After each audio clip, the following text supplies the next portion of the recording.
tarde, Olhares desta quarta-feira, 8 de abril, está começando. E hoje, no Dia Mundial de Combate ao Câncer, pacientes e familiares fizeram um abraço simbólico ao CEPOM em Florianópolis, pedindo a conclusão das obras de reforma.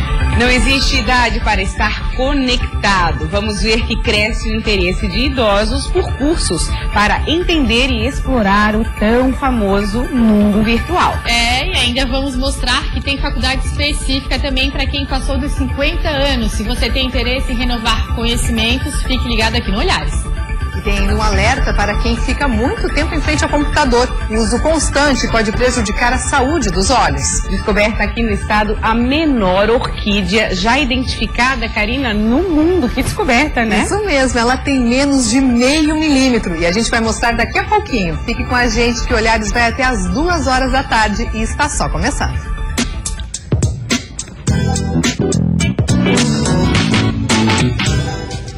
Professores da Rede Estadual de Ensino continuam ocupando o hall de entrada da Assembleia Legislativa. Os professores passaram a noite na LESC, dormindo em colchões, para pressionar pela retirada da medida provisória 198, que prevê mudanças na forma de remuneração dos professores temporários, os ACTs. A mobilização dos professores deve continuar pelo menos até hoje à tarde, quando o plano de carreira do magistério deve ser discutido em uma reunião entre o governo de Santa Catarina e deputados estaduais. Centenas de professores foram à Assembleia Legislativa pressionar para que os deputados não votassem a medida provisória 198, que fixa os salários dos professores temporários e é uma das principais causas da greve que começou no final de março. Com a presença massiva da categoria, o assunto que não estava em pauta nem entrou em discussão. Nós somos contrários à MP, justamente porque ela divide a categoria entre os ACTs, os temporários e os efetivos. Já a diferença já era grande, porque os ACTs não têm os mesmos direitos que os profissionais efetivos. Agora, com a MP, aprofunda ainda mais. Mas os deputados estaduais têm até o dia 11 deste mês para apreciar a MP para que ela não perca sua validade. Outra opção, já anunciada pela base governista, seria um projeto de lei que incluiria as reivindicações da classe e entraria sem atropelos no calendário parlamentar. O documento deve ser apresentado nesta quarta-feira. É onde contempla os professores, que são a grande maioria, sem dar prejuízo para o temporário, e não pode dar prejuízo, e não vai ter prejuízo, posso afirmar isso, mas ao mesmo tempo, crie uma legislação que possa atender a demanda dos professores concursados e também valorizando e prestigiando o próprio professor temporário. Para a oposição, no entanto, nem a medida provisória 198, nem o suposto projeto de lei contemplam as necessidades da educação catarinense. Na avaliação da deputada Luciane Carminati, os 69 mil professores da rede estadual não vêm sendo ouvidos. E assim, avanço nenhum poderia alcançar as matérias. Amanhã é o grande dia. Amanhã eu acredito que o governo então decide colocar em votação e corre o risco de não ter os votos para sua aprovação, ou então o governo reconhece que foi um equívoco, retira a medida provisória. A grande pergunta é se vai colocar todo o conteúdo da MP no projeto de lei, o que também é trocar 6 por meia dúzia. A paralisação completa hoje 15 dias e tem a adesão, segundo o sindicato, de 35% dos profissionais. No levantamento do Estado, esse percentual não ultrapassa os 10%. A dificuldade nas negociações também persiste e a relação entre o comando de greve e a Secretaria de Estado da Educação está ameaçada. A categoria solicita conversar diretamente com o governador Raimundo Colombo e deve também continuar recorrendo ao Legislativo Estadual. A presença dos professores deve ser constante aqui na Assembleia Legislativa até pelo menos o final desta semana. O prazo para a declaração do imposto de renda vai até o dia 30 de abril. E como todos os anos, o contribuinte pode destinar parte do imposto devido para o Fundo da Infância e Juventude, o FIA, que ajuda entidades com projetos sociais em todo o estado. Hoje, nossa equipe de Lages foi conhecer uma dessas entidades que já foi contemplada lá na Serra. A ALAN, a Associação Lagiana de Assistência aos Menores, é uma organização não governamental e atua em Lages, contribuindo para o desenvolvimento social de crianças e adolescentes que no contraturno escolar ficam na instituição. Um dos projetos do local é a orquestra. Cerca de 150 crianças participam do musical. Há 3 anos, essa realidade era diferente. Mas com o dinheiro destinado do FIA, o Fundo da Infância e Juventude, vários equipamentos foram comprados e mais pessoas beneficiadas com a música. Que a gente entende que a música é um sistema de inclusão social hoje muito forte, né? E a gente consegue, de repente, até inserir alguns desses alunos no mercado de trabalho em relação à música, né? Isso só foi possível porque alguns contribuintes destinaram parte do imposto de renda para o FIA do município. O processo é feito na hora da declaração do imposto de renda. Segundo esse contador, 3% do imposto devido pode ser destinado para o Fundo da Infância e Juventude, para aqueles contribuintes que optam pela declaração completa. Se ele quer doar 3% do imposto devido, é só ele entrar na declaração, é fácil de calcular, ou senão ele fala com o seu contador, né? Ele já calcula, já sai o DARF direto para ele pagar até 30/4, tem que ser pago esse DARF. Esse dinheiro também é aplicado em entidades que possuem projetos sociais para crianças e adolescentes usuárias ou dependentes de drogas, vítimas de maus tratos, erradicação do trabalho infantil e profissionalização de jovens. O gerente de fundos especiais em Lages explica que a seleção das entidades a serem beneficiadas acontece através de projetos que são selecionados pelos conselheiros dos municípios, onde existe o FIA. Então elas apresentam os projetos, os conselheiros avaliam a necessidade, a vulnerabilidade. Aprovados esses projetos, elas já podem fazer o repasse dos recursos para as entidades. O Fundo Especial para a Infância e Adolescência representa de municipalização e otimização de recursos, já que o dinheiro pode ser investido com maior agilidade em projetos locais de proteção aos direitos da criança e do adolescente. O contribuinte pode fazer a doação através do imposto de renda até o dia 30 de abril. Olha, eles também querem se conectar. Os idosos estão cada vez mais interativos nas redes sociais. Prova disso é o interesse por cursos como o Melhor Idade Digital. E o professor do curso está aqui com a gente. Seja bem-vindo, Cristiano. Tudo bem? Tudo bem, boa tarde. Bom, esse curso foi formatado para um público que busca cada dia. Hoje o crescimento da venda, principalmente de tablets, celulares, ele fez com que esse pessoal ficasse afastado do meio digital. Então a gente formatou um curso que pudesse atender essa necessidade, não somente de saber utilizar um celular, um tablet, mas também saber usar o computador. Então a gente parte desse princípio, né? Como utilizar o computador, saber usar, entender o que é um sistema operacional, conhecer a nomenclatura de peças. São coisas que assustam primeiro, assim, eu já vi várias cenas, e quem está assistindo a gente também deve ter visto, de o vô ou a avó, geralmente com o neto, ou com o filho, com a filha, tá, mas me ensina, onde é que liga, né? Começa assim, ali vô, tá, mas em que botão?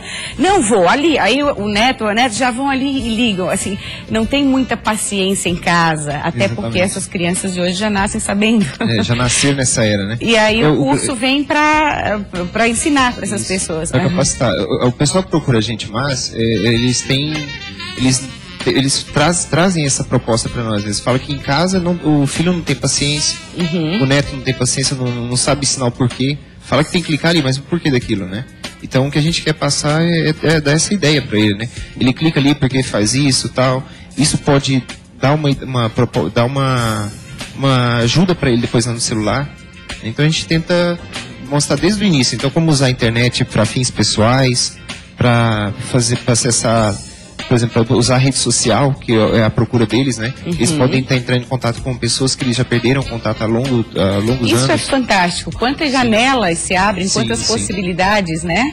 Para quem está na melhor idade. E acredito também que desmistifica, porque muitas pessoas têm aquela coisa de bicho de 7 cabeças. Ai, não vou nem mexer. Tem medo de apertar um botão, vai queimar, né? Mexe aqui. Ai, não, deixa, faz para mim. Né? E esse medo vai sendo vencido a cada aula. Isso. A gente faz muita analogia, né, com alguma coisa do dia a dia.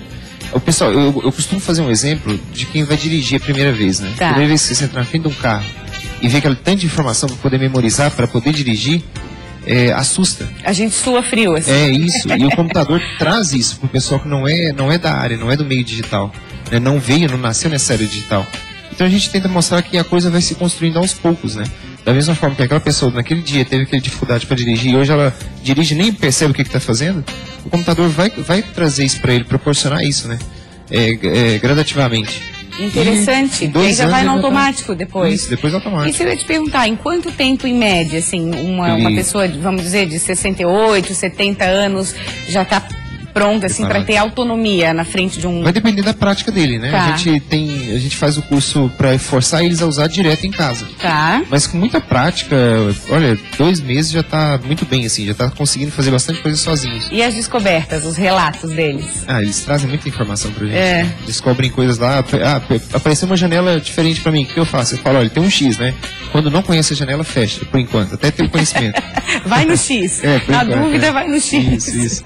E para você deve ser uma experiência interessante também. Sim, há 8 anos, 8 né, anos que você trabalhando, promove o curso. Isso. De muito, assim, experimentar de erro e acerto também, porque é uma coisa nova para você também. Sim. Trabalhar aprendo, com né? esse público. A própria geração da terceira idade, a gente fala terceira idade, mas na verdade é a melhor idade, né, que a gente chama, né? E tem público nosso ali que não tem 60 anos ainda, mas não é da era digital. Então eles vêm procurar porque não tem essa prática em casa, não aprendeu, não trabalhou com isso. Então eles trazem novidades. A gente aprende porque a geração também vai se renovando nesses 8 anos, né? Então a primeira não teve conhecimento nenhum, a segunda já tem um pouco. Ou já entra alguns que já sabem mexer um pouquinho na internet. Então, só que eles não sabem o porquê que faz aquilo. Tem bastante coisa que eles fazem na internet, mas não sabem o porquê. Essa coisa de entender o porquê, sem dúvida, facilita. Quanto tempo de curso, Cristiano? O curso ele dura em média 7 meses, né? Uma vez por semana. Aulas todos de 3 horas e meia cada dia da semana, né, e oferecendo em Coqueiros esse curso. Tem o telefone na tela para quem quiser mais informações. Muito obrigada pela sua presença. Obrigado. Parabéns pelo trabalho. Obrigado.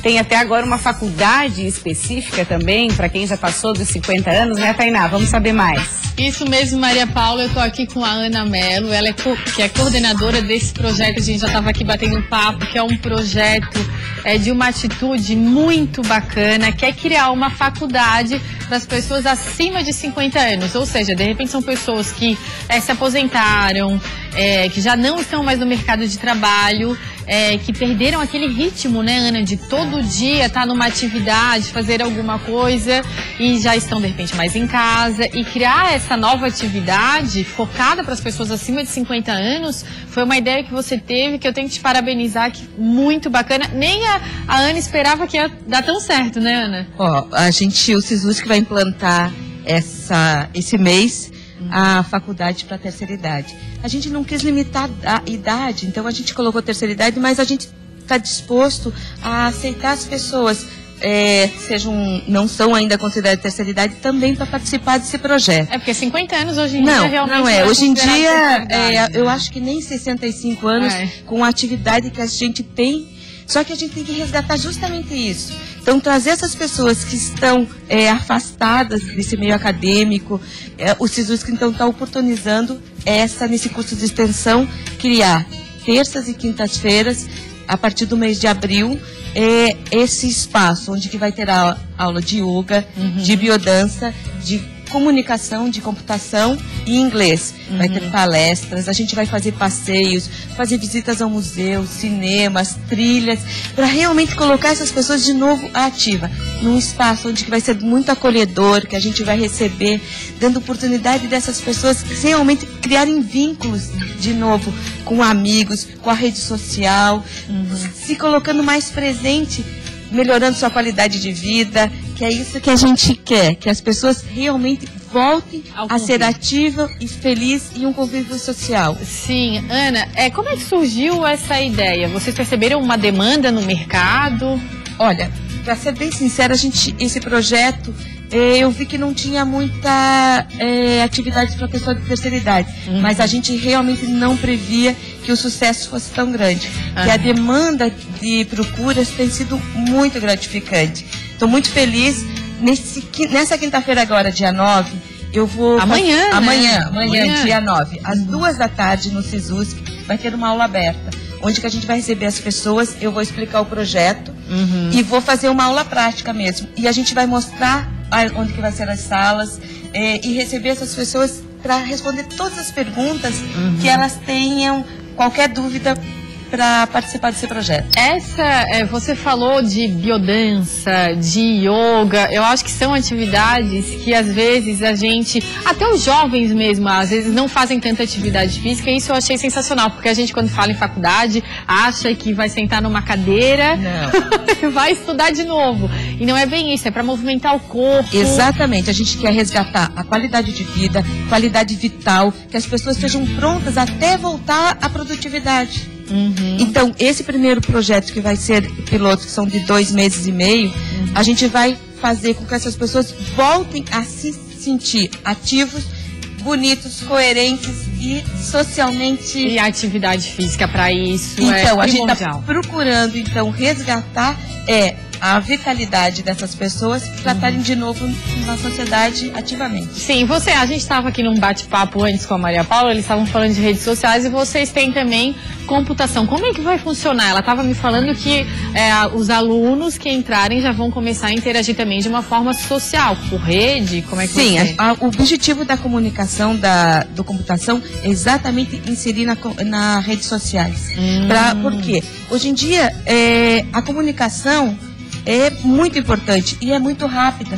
Então a gente voltar que a gente vive hoje. A gente não pode ficar pregado ao passado. Então o meu aqui e agora, a comunicação mudou. Eu tenho que inserir essas pessoas nessa nova tipo de comunicação. E tem que acompanhar. Eu li uma matéria falando que os pais e os avós, eles estão passando a integrar muito mais redes sociais por conta dos filhos, dos netos. E o número tem aumentado cada vez mais. E hoje em dia eu vejo uma preocupação maior, que quem está educando os filhos, os netos, são os avós, né? Então essa comunicação fica muito mais estreita. Eu não me sinto deslocado se eu tiver a mesma linguagem que meu neto. Claro, Ana, essa iniciativa é maravilhosa. Parabéns. Deixa o telefone, o contato, para quem tem acima de 50 anos, quer fazer uma faculdade, enfim, para se movimentar, aprender um pouco mais e se relacionar. Sensacional. Telefone? Do Sezuski. Qual que é? Folder. Ela que mas tem o site do Sezuski? Tem o site. Qual que é? Deve ser sezuski.com.br ou .com. Sezuski é C-E-S-U-S-C, né? O Sezuski. E entre em contato com essa faculdade que fica ali em Santo Antônio de Lisboa. Curso de extensão. Curso de extensão. Tá bom, Ana, brigadão. Obrigada, eu adorei. Obrigada, parabéns, viu? Agora a gente vai com a Karine, vai falar da orquídea que foi encontrada aqui em Florianópolis, que é a menor do mundo. Antes disso, Tainá, nós vamos parar um minutinho para escutar essa dica que vai fazer muito bem pro coração da gente. Becel, que é feita com óleos vegetais e possui vitaminas A, D e E, não pode faltar no seu café da manhã. Afinal, gente, essa é a refeição mais importante do dia. E você ainda pode escolher entre Becel original ou Becel sabor manteiga. A Becel original vem nas versões com ou sem sal. Já a Becel manteiga, além de todos os benefícios, tem um sabor delicioso. E olha só que bacana, como parte de uma alimentação equilibrada, tanto uma quanto a outra ajudam a manter o seu coração saudável. Então, é muito simples, experimente Becel. Afinal, seu coração é um só, a gente só tem um coração e precisa cuidar muito bem dele. Becel, coração não se troca. Se cuida. E olha só que bacana, pesquisadores da UFSC descobriram em Florianópolis a menor flor de orquídea já identificada no mundo. A nova espécie, batizada como Campylocentrum insulare, em homenagem à ilha de Santa Catarina, tem menos de 0,5 milímetro. É tão pequena que ela teve que ser fotografada por uma câmera em microscópio. A descoberta foi feita pelo pesquisador em botânica Carlos Eduardo de Siqueira e catalogada e publicada na revista científica Systematic Botany dos Estados Unidos em fevereiro deste ano. E agora a gente faz um rápido intervalo e na volta vamos falar de dengue. Joinville confirmou o primeiro caso da doença contraído dentro do município. E vamos ver ainda que no Dia Mundial de Combate ao Câncer, pacientes e familiares realizaram uma manifestação em frente ao CEPOM em Florianópolis, pedindo a retomada das obras de reforma. Isso e muito mais depois do intervalo, nós voltamos já já.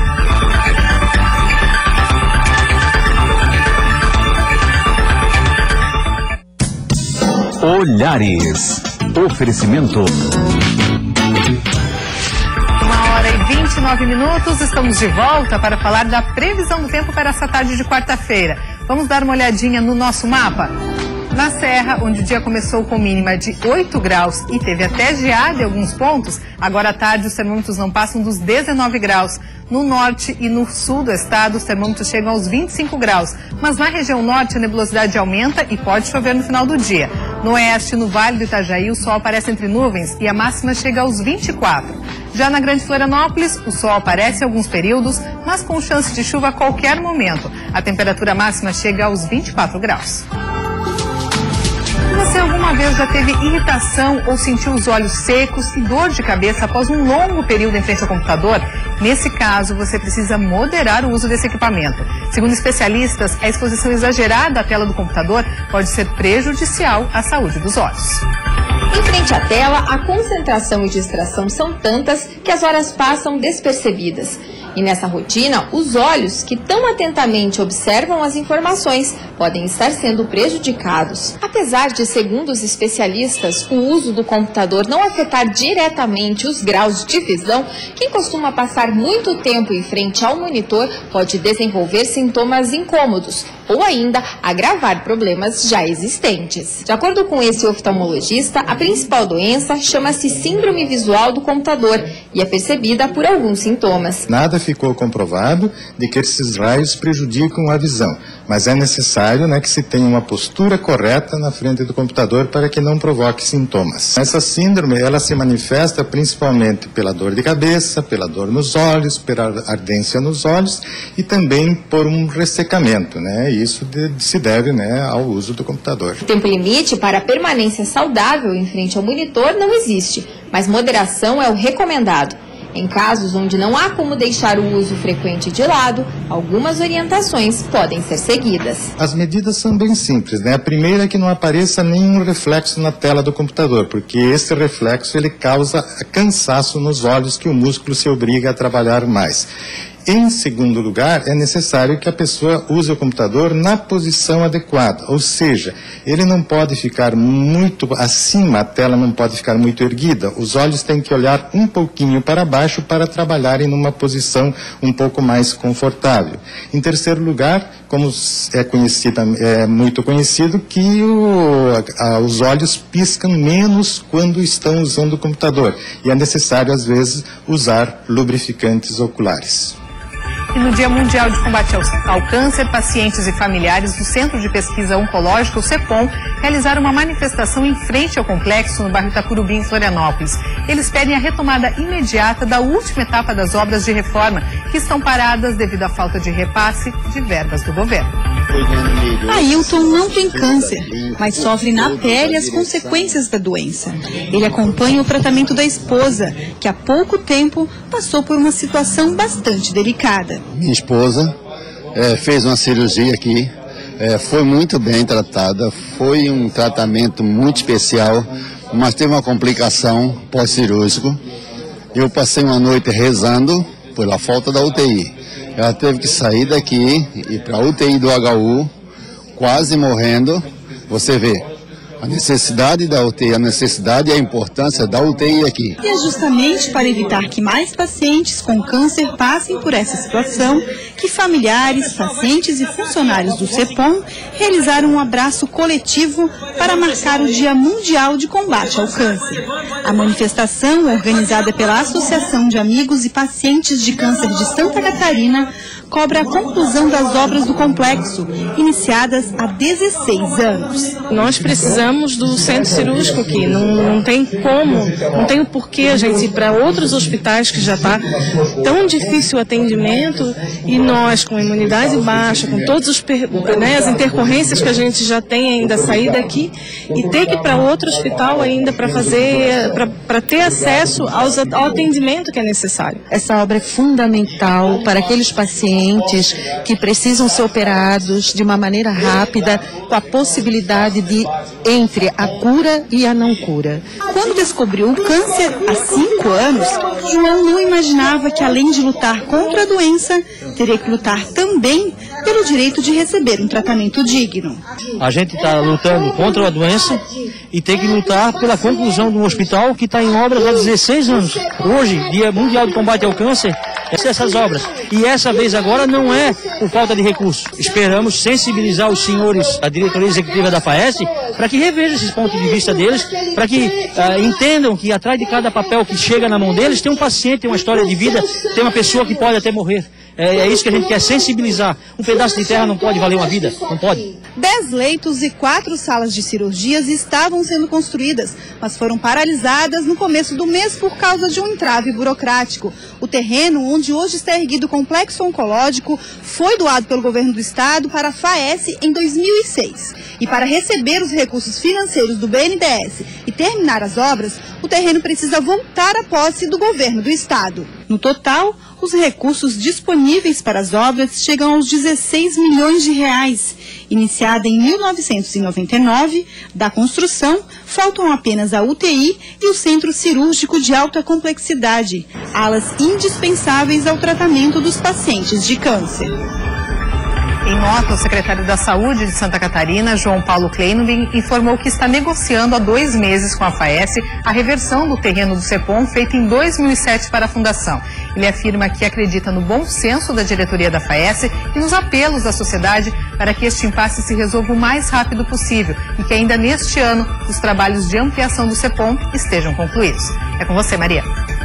Valeu, Karina. Olha, no mês passado foi o mês dos implantes dentários na Oralsim e nesse mês de abril é o mês da prótese. Dr. Luiz, seja bem-vindo ao programa Olhares. Obrigado, boa tarde. E que a gente pode falar sobre essa campanha, então, estimulando aí as próteses. Exatamente. O mês passado foi o mês dos implantes, esse mês dedicado às próteses dentárias, todas aquelas pessoas que utilizam dentadura, ponte móvel, vivenciaram aí o passado triste que nós tivemos na odontologia, perderam vários dentes, né? E utilizam essa prótese, a gente sabe o quanto isso é desconfortável, né? O quanto isso limita essas pessoas a uma alimentação mais sólida. Então esse mês é dedicado para essas pessoas. E a autoestima também, né? Sem falar nessa parte que também conta muito. Uma das principais, né? Conta muito. De que forma que a prótese pode ser substituída? Como é que funciona? Hoje nós temos sistemas chamado protocolo de implantes, que é um sistema muito moderno, que não precisa. Hoje as pessoas têm muito essa dúvida. Então, mas se precisa colocar um implante por dente, nós sabemos que nós temos 32 dentes ao total. E não tem essa necessidade de colocar um implante por dente. Até porque seria muito sofrido. Exatamente. Já pensou? Nós trouxemos aqui, né, os macromodelos, estão na parte superior. Com apenas 6 implantes, nós conseguimos colocar todos os dentes.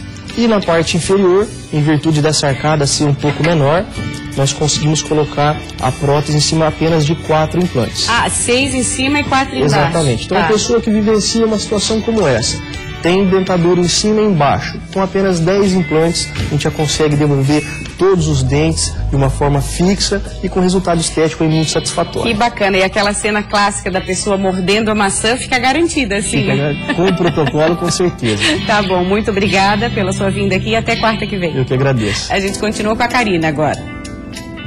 Isso mesmo, a gente continua falando de saúde. O avanço no caso de dengue no estado continua. Joinville confirmou o primeiro caso da doença contraído na cidade. Os resultados de exames feitos pelo Laboratório Central de Saúde Pública de Santa Catarina, o LACEN, e do Instituto Adolfo Lutz de São Paulo comprovaram o primeiro caso de dengue contraída em Joinville nesse ano. O morador de 35 anos contraiu a doença em março, mas a confirmação só foi feita nesta semana com a chegada dos exames laboratoriais. O caso aumenta a preocupação da Secretaria de Saúde de Joinville. O morador diagnosticado com a doença é do bairro Itaú, que tem mais da metade dos 206 focos do mosquito registrados na cidade. Joinville soma 15 casos de dengue. Os outros 14 foram contraídos fora do estado. Segundo o último relatório da Diretoria de Vigilância Epidemiológica, em Santa Catarina, mais de 1.000 catarinenses tiveram dengue neste ano. Na maioria dos casos, a doença foi contraída dentro do estado. No próximo bloco eu vou entrevistar a Caroline Meyer, ela que é recordista mundial em apneia, 8 vezes campeã mundial já foi. Não é fraca, né? Nem um pouco. E ela tá com um livro, A Menina que Queria Ser Peixe, que conta a sua trajetória depois do intervalo. Falando em livro, a gente vai conhecer o projeto Floripa Letrada, criado aí para estimular a leitura do pessoal aqui da capital. A gente já volta.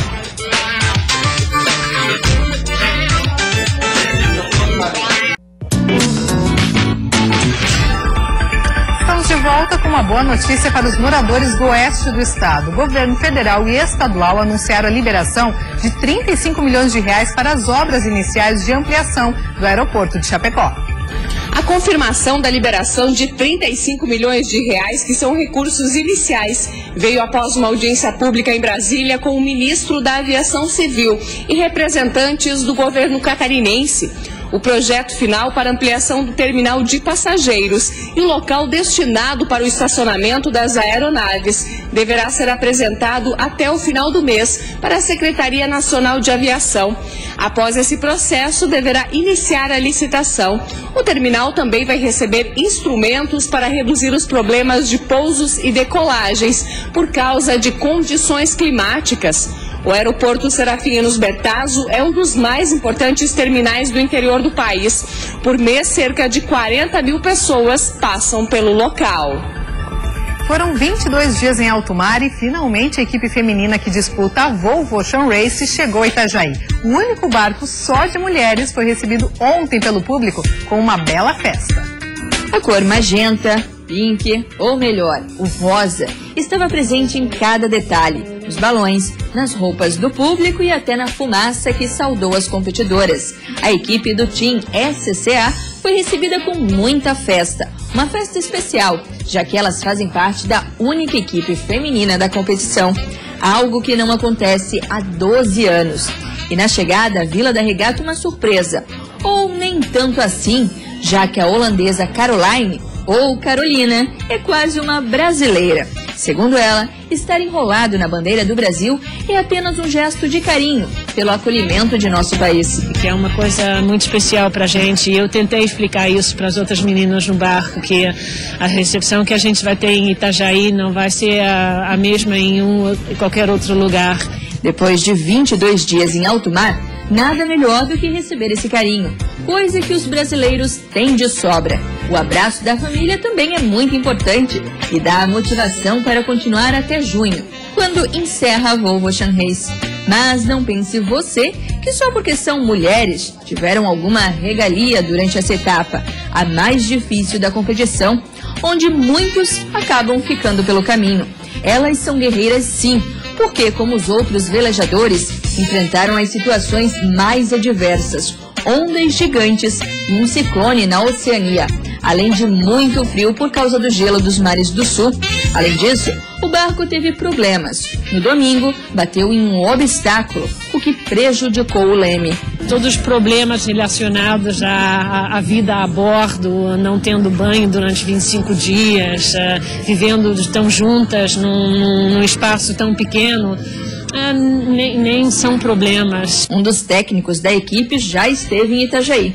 Em 2012, ele era o único brasileiro a bordo de um dos barcos. Hoje, em uma posição diferente, auxilia a equipe do Team SCA a se superar para dar a volta ao mundo. A gente teve que ir o máximo possível na nossa preparação e agora também durante a regata a gente tenta aprimorar a experiência, a técnica delas de maneira a conseguir resultados mais positivos. Agora o que essas mulheres fantásticas querem mesmo é descansar um pouco e se preparar para a próxima etapa. É uma vida dura lá fora e cada vez que a gente chega num porto, todo o amor e a alegria que o pessoal nos dá é uma coisa muito especial e inesquecível. Ontem, poucas horas depois que a equipe chegou em Itajaí, o barco foi içado e permanece no estaleiro até que todos os reparos sejam feitos. As meninas estão confiantes e agora querem o pódio. No dia 18 acontece aqui em Itajaí a Import Race, uma espécie de regata interna, onde elas já foram campeãs em 2 etapas. Muito bacana. Agora no Minuto, Roberta Dietrich, ela vai trazer como você pode projetar a sua cozinha. Melhor jeito de dispor os móveis para maior facilidade. Vamos ver. Oi pessoal, é um prazer estar de novo com vocês e hoje eu quero trazer uma dica para quem está reformando ou até fazendo a sua cozinha nova. É a dica do triângulo. Na hora de fazer o projeto, você tem que pensar que a área de preparo, de cozimento e de armazenamento tem que formar um triângulo, como é o caso aqui dessa cozinha. Você tem a pia, você tem o fogão e ao fundo você tem a geladeira que está aqui embutida no móvel planejado. Isso é bem bacana porque garante a mobilidade, né? Você prepara, você cozinha e depois você armazena. Isso facilita muito a vida de quem gosta de cozinhar, de quem precisa cozinhar no dia a dia, porque isso também passa por ergonomia. Uma dica também bastante bacana é a altura do balcão da cozinha, que deve estar geralmente a 90 centímetros. Consulte sempre um arquiteto para garantir que o projeto seja funcional e que saia perfeitamente. E claro, visite boas lojas do setor como a UNA aqui em Balneário Camboriú. Espero que você tenha gostado da dica. Não se esqueça, mais informações sobre arquitetura, decoração e tudo para o seu bem-estar é no Bem Viver, sábado ao meio-dia. Até lá, meninas! Até lá, Roberta. Terminais de ônibus de Florianópolis contam com estantes de livros. É o projeto Floripa Letrada. E para arrecadar cada vez mais livros, uma campanha está sendo desenvolvida para incentivar a leitura agora do público infanto-juvenil. Quem está aqui com a gente é a Rosânia Tomás. Tudo bem? Seja bem-vinda ao Olhares. Tudo bom? Boa tarde. Ao vivo, Rosânia. Desculpa. Ao vivo. Ao vivo. Conta um pouquinho do projeto. Eu já circulei pelos terminais, a gente vê as estantes de livros, tem livros, revistas. Conta um pouquinho do projeto Floripa Letrada, que existe há 5 anos já, né? O nosso projeto ele é desenvolvido dentro dos terminais de integração desde agosto de 2010. Ele é um projeto de incentivo à leitura e o nosso público-alvo é quem usa ônibus. E todos os dias o terminal do centro recebe 300 mil passageiros. Nós, da Prefeitura de Florianópolis, abastecemos essas estantes com 4 carrinhos de supermercado. Isso significa 800 livros. 800 livros com um público de 300 mil pessoas. Ainda é pouco. Ainda é pouco. Tá. Os nossos livros são todos oriundos de doações. Tá. Essas doações nossas, elas são de pessoas físicas, de escolas, de entidades, de classe, de sindicatos, porque nós recebemos livros de todas as áreas do conhecimento. A Prefeitura é responsável pelo letramento inicial, que é o ensino fundamental, e agora é obrigatório a educação infantil. Então a gente resgata o neoleitor quando a gente leva esses materiais para a leitura no terminal. E é muito acessível, né? Eu queria saber, é uma mudança de cultura também. As pessoas costumam parar, pegar, porque muita gente fica assim, o que é aquilo? Ah, livro, mas pode pegar? Por mais que tenha explicação. E quero saber também se as pessoas devolvem. Como é que funciona? Sim, o acesso aos livros é democrático, sem controle social. Nós estamos inaugurando um outro modelo de biblioteca com acervo coletivo aqui em Florianópolis. Isso há 5 anos. As pessoas podem pegar como podem doar nas estantes mesmo. Ah, eu tenho o livro ali. Todos os materiais, inclusive materiais religiosos, nós também recebemos. Revistas, livros, cartilhas, apostilas. Isso tem favorecido muitas pessoas que têm desejos e gostos de leitura diferentes. A gente também foca sempre no autor catarinense, seja o autor que é da Academia de Letras, os literatos já clássicos daqui os nossos poetas, mas ainda não temos um aporte, porque nós não compramos livro. Eu vou enfatizar isso. É um projeto de doação mesmo. É uma ação sociocultural da Secretaria Municipal de Educação da Prefeitura de Florianópolis, junto com a Secretaria da Mobilidade Urbana, com o CETUF e com a Cotiza. Porque é super simpático, a pessoa passa ali no terminal, pega o livro e já vai tendo uma experiência diferente, vai lendo já no ônibus, né? Ela pode ler no ônibus, ela também pode levar esse livro para alguém da família ler, sabe? Ela está sempre tendo acesso a esse material. Todas as tardes nós temos essa rotina desde 2010. E agora o foco é uma campanha arrecadando livros infanto-juvenis, tá? Nós estamos aqui hoje pedindo para que as pessoas doem livros de literatura, principalmente infanto-juvenil, porque de 12 a 18 de abril é a Semana Municipal do Livro Infanto-Juvenil. Se você tiver, ligue para a gente, 2106-5917. Pode fazer através do telefone ou também pode deixar nessas estantes que estão espalhadas pela cidade. Sim. Obrigada, eu acho que eu já consegui um livro para sua campanha. Ah, é? Acho que sim, porque a mergulhadora Caroline Meyer está aqui, a próxima entrevista, e está justamente lançando um livro infanto-juvenil. Carol, meu Deus, eu acho que esse livro já é da Rosânia, vai doar para a campanha. Vai para acervo coletivo Floripa Letrada. Que bom. A Carol até perguntou para mim agora, gente, foi combinado isso? Eu falei, imagina, Carol, claro que não, mas que bom que deu essa coincidência, porque o livro da Carol tem super a ver, e já que vocês estão arrecadando livros infantis juvenis, o dela entra super, assim, bacana. Então, depois da entrevista, já separa aí que a Rosânia vai levar, combinado? Eu fico até emocionada. Que bom. Muito Obrigada emocionada pela tua presença. Obrigada, Sucesso, tá? Obrigada. Bacana. Tô aqui com a Carol Meyer, que já mostrou o seu livro. Tudo bom? Como vai, Carol? Tudo bem. Carol, a menina que queria ser peixe. Eu vou primeiro te apresentar, né? Pra quem não sabe, eu acho muito difícil. Caroline Meyer, ela é recordista em apneia, foi campeã mundial 8 vezes. Um prazer enorme te receber aqui. Antes estava grávida, agora já ganhou Augusto? Augusto. Quantos anos, Carol? Augusto está com 1 ano e 2 meses. 1 ano e 2 meses. Saúde, tudo certinho? Tudo certo. Que bom. Carol, vamos falar desse teu livro, que eu achei uma iniciativa bem bacana. Foi uma jornalista que escreveu ele. Isso. E o que ele conta? Ela, na verdade, ela fez uma entrevista comigo há 15 anos atrás, quando eu comecei a carreira e eu fiz o primeiro recorde mundial. Sim. E ela teve a ideia de fazer uma biografia minha, que ficou engavetada durante um longo tempo, porque a gente não tinha apoio para fazer. Aí apareceu o apoio e saiu a biografia. E como ela era especialista em livros infantis, ela surgiu a ideia dela, falar assim, não, agora eu vou fazer a versão para as crianças da biografia da Carol. Ah, que ideia legal. E aí juntou com uma mergulhadora também, que é a Juliana Góes, e é desenhista. E aí nós fizemos, aí saiu o livro, contando a historinha dos 8 recordes mundiais. Carol, o livro, ele mostra de uma forma muito leve, muito descontraída a sua trajetória. Desde quando você era pequenininha na barriga da mãe. Isso. Né? E ela conta aqui de uma forma até com poesia um pouco, né? Ele segue, ele tem uma rima toda, além da história, ele é todo rimado, né?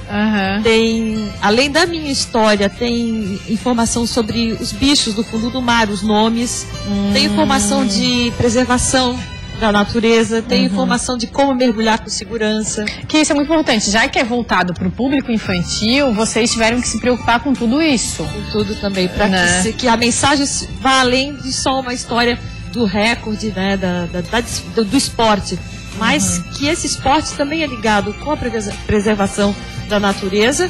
Aí, se você conhecer o fundo do mar, você vai respeitar ele também. Eu comecei a mergulhar exatamente porque eu ganhei um livro do meu pai. Ah, que bacana. Então, os primeiros mergulhos, além da gente passar 9 meses na barriga da mamãe, né, como começa o livrinho, sim. O nosso mergulho fora da barriga da mamãe, meu primeiro mergulho foi num livro, eu ganhei um livro do meu pai, sim, Os Segredos do Fundo do Mar, e eu comecei o meu interesse pelo fundo do mar começou por um livro. Por um livro. Olha isso, que importante essa iniciativa agora que a Maria Paula estava conversando sobre o Floripa Letrada, né, que distribui os livros aí por Florianópolis. Olha a importância de se dar um livro para uma criança, o que pode abrir na mente dessa criança, né? Um universo. É o universo. completo. Acho que os primeiros mergulhos são na nossa imaginação. A criança instigar essa imaginação dela, essa vida, tudo na cabeça. Tudo começa pela criação, pela imaginação, quando a gente é pequenininho. E eu achei sensacional, eu quero ler aqui a primeira. Ó, Carol começou a nadar cedinho. Na barriga da mamãe, ela achava que era um peixinho. Muito bacana. E a ilustração, gente, do livro, pra quem que eu mostro pra cá, é muito bonita também. Ficou linda. A Juliana, ela é mergulhadora também, né? Então ela gosta do fundo do mar, né? Então encaixou assim perfeitamente com a minha história. Bacana. Carol, apoio, patrocínio, como é que conseguiu? Porque a gente sabe que é difícil lançar um livro, a gente sabe o quão batalhado é, o quão suado é. Você tem apoio de quem? É importante, eu acho, a gente falar, né? Tive apoio da Eco Noronha, que é uma ONG de Fernando de Noronha, e do Projeto Tamar também. Esses dois ONGs, eles me ajudaram bastante, né? Sim. E, inclusive, ele tem um selinho, o livro, aqui atrás da capa. Isso que eu tava procurando. Esse selinho aqui, deixa eu mostrar aqui. A criança que levar o livro, ganhar de presente do papai e da mamãe, ela tem direito a entrar em qualquer projeto Tamar do país. Olha que bacana, gratuitamente? Exato, só leva o livro e entra no Projeto Tamar para conhecer daí as nossas tartarugas marinhas. A gente tem um Projeto Tamar aqui em Florianópolis, também na Barra da Lagoa, vale também. Cara, onde que a gente encontra o teu livro? Então, agora, como é uma edição inicial de 1000 livros, a gente tem muito pouco livro, mas a gente tem um lote de livrinhos no Dani Natação. Dani Natação, onde é que fica aqui em Florianópolis? Na frente do Beira-Mar Shopping, na Bocaiúva, é uma escolinha de natação. E também na Cultura Subaquática, que é uma operadora lá na Barra da Lagoa. E no Projeto Tamar a gente encontra? Também no Projeto Tamar. Né? Pra já entrar, e também tem o Facebook do livro, né? Tem Qual que é? É a menina que queria ser peixe. Tá, e se a gente quiser, se alguém de outro lugar do estado quiser pedir pra ti... Só mandar uma mensagem por lá. Tá bom, Carol, obrigada. Um beijo no filhote, no Augusto, tudo de bom, tá? Esse aqui fica pra gente? Talvez se vai pra uma feira. Ai, eu esqueci, a pessoa querendo roubar o livro da Floripa Letrada já. Fala assim. Gente, antes de eu passar para as meninas pra gente finalizar, eu queria agradecer a loja Zabelê do Cobra Sol, ela que cedeu pra gente todos esses objetos aqui atrás, ó, pros nossos nichos. Nossa decoração agora tá linda. Obrigada, viu? Ó, tá super bonito. Tá linda mesmo, Tainá, tá linda mesmo. Se você quiser conhecer mais a Zabelê, acesse o site www.zabelepresentes.com.br. E hoje a gente fica por aqui. Obrigada pela sua companhia. Fique agora com o quadro Divulgação. Beijo e até amanhã.